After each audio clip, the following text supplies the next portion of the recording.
آج میں شیخ زکریا رحمہ اللہ کا ایک مشہور اور سبق آموز واقعہ بیان کرتا ہوں جو ان کی تقوی، صبر اور اللہ کی رضا کے لیے جذبے کو ظاہر کرتا ہے۔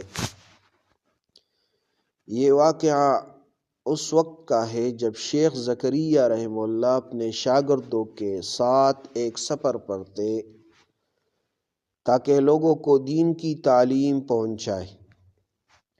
راستے میں وہ ایک ایسے گاؤں سے گزرے جو دینی تعلیمات سے بالکل ناواقف تھا اور جہاں لوگ بہت سخت دل اور جہالت میں مبتلا تھے۔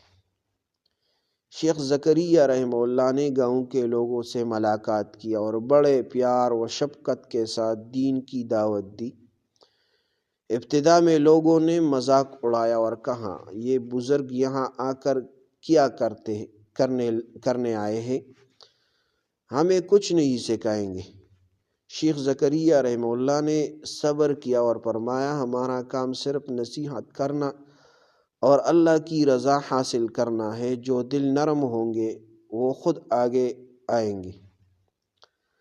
شیخ زکریا رحمہ اللہ نے ہر روز گاؤں کے نوجوانوں اور بڑوں کے ساتھ بیٹھ کر قرآن، نماز اور نیک اخلاق کی تعلیم دی۔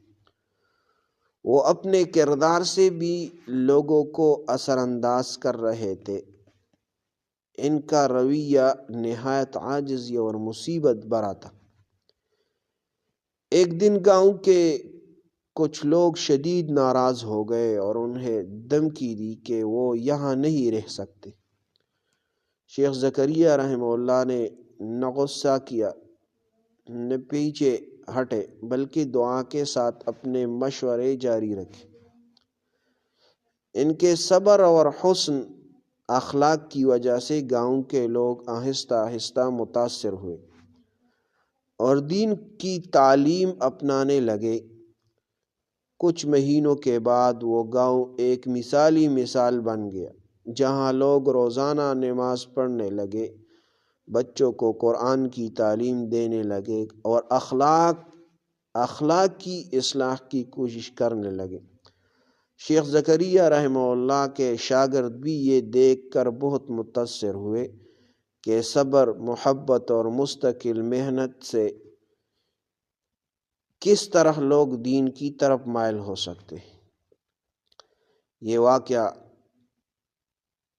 تبلیغ میں اس واقعہ سے سبق ملتا ہے کہ تبلیغ میں صبر و استقامت لازم ہے۔ نرمی، محبت اور عاجزی لوگوں کے دلوں کو نرم کرتی ہے۔ جوش و جذبہ تب کامیاب ہوتا ہے جب اس کے ساتھ حکمت اور صبر ہے۔